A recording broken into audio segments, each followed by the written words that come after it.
एक समय नैमिषारण्य में पुराणों की कथाओं के सुनने के ध्येय से एकत्रित हुए 88,000 ऋषियों ने श्री सूत जी से प्रश्न किया कि महाराज, आने वाले कलयुग में प्राणियों का उद्धार कैसे होगा। ऋषियों ने इस प्रश्न का उत्तर देने के लिए वेद व्यास जी से शिष्य सूत जी, जो सब पुराणों की कथाओं को अपने गुरु की कृपा से भली भांति जानते थे, कहने लगे, हे ऋषियों, एक वर्ष में 12 महीनों में 24 अथवा जिस वर्ष में अधिक मास होता है उसकी 2 इस प्रकार कुल 26 एकादशियाँ होती हैं, जिनके नाम है मैं तुमसे कहता हूँ। इनके उच्चारण मात्र से ही बहुत से पाप नष्ट हो जाते हैं। आप ध्यानपूर्वक सुनिए।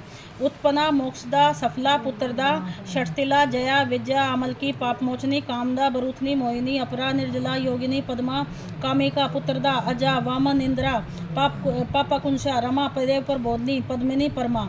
इनके श्रवण मात्र से ही इनके नामों के अनुकूल ही फल प्राप्त होता है। जो प्राणी इनका व्रत तथा उद्यापन नहीं कर सकते, वे इनका नाम सुनने मात्र से ही व्रत का फल प्राप्त कर सकते हैं।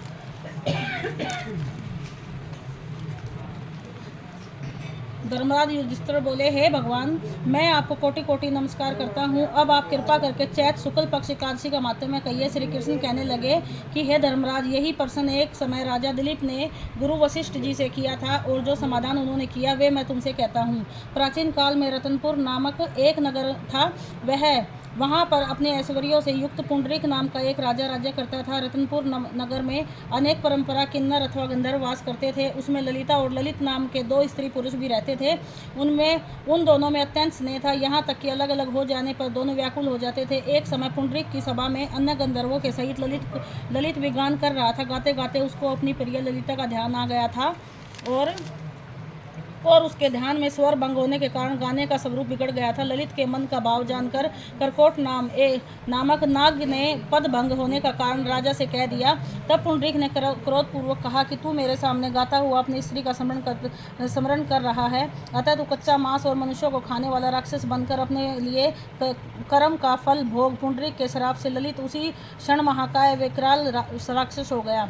उसका मुख अंत भयंकर, नेत्र सूर्य चंद्रमा की तरह प्रदीप्त तथा मुख से अग्नि निकलने वाली, उसकी नाक पर्वत और कंदरा के समान विशाल हो गई और गर्दन पर्वत के समान लगने लगी। सिर में बाल पर्वतों पर खड़े वृक्षों के समान लगने लगे तथा भुजाएं अत्यंत लंबी हो गई। कुल मिलाकर उसका शरीर 8 योजन के विस्तार में हो गया। इस प्रकार राक्षस होकर वह अनेक प्रकार से दुख भोगने लगा। जब उसकी प्रियतमा ललिता और यह सब वृत्तांत मालूम हुआ तो उसके अत्यंत खेद हुआ और वह अपने पति के उद्धार का यत्न सोचने लगी। वह राक्षस अनेक प्रकार के घोर दुख सहता घने वनों में रहने लगा। उसकी स्त्री उसके पीछे पीछे जाती और अनेक प्रकार से विलाप करती रही। एक बार ललिता अपने पति के पीछे पीछे घूमती घूमती विंध्याचल पर्वत पर चली गई, जहाँ पर श्रृंगी ऋषि का आश्रम था।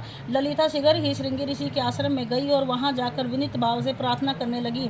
उसे देखकर श्रृंगी ऋषि बोले, हे सुभगे, तुम कौन हो और यहाँ किस लिए आई हो। ललिता बोली कि हे मुने, मेरा नाम ललिता है। मेरा पति राजा पुंडरीक के श्राप से विशालकाय राक्षस हो गया है। उसका मुझको महान दुख है। उसके उद्धार का कोई उपाय बताइए। श्रृंगी ऋषि बोले, हे गंधर्व कन्या, अब चैत्र शुक्ल एकादशी आने वाली है, जिसका नाम कामदा एकादशी है।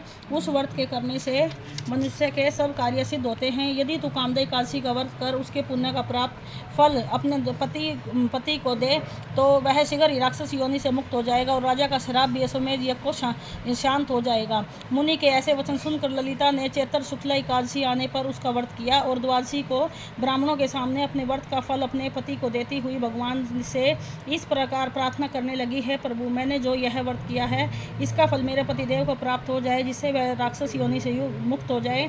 एकादशी का फल देते ही उसका पति राक्षस योनि से मुक्त होकर अपने पुराने स्वरूप को प्राप्त हुआ। फिर अनेक सुंदर वस्त्राभूषणों से युक्त होकर ललिता के साथ विहार करने लगा। उसके पश्चात वे दोनों विमान में बैठकर स्वर्गलोक को गए। वशिष्ठ मुनि कहने लगे, हे राजन, इस व्रत को विधि पूर्वक करने से समस्त पाप नष्ट हो जाते हैं तथा राक्षस आदि की योनि भी छूट जाती है। संसार के इसके बराबर कोई दूसरा व्रत नहीं है। इसकी कथा पढ़ने या सुनने मात्र से वाजपेयी यज्ञ का फल प्राप्त होता है। बोले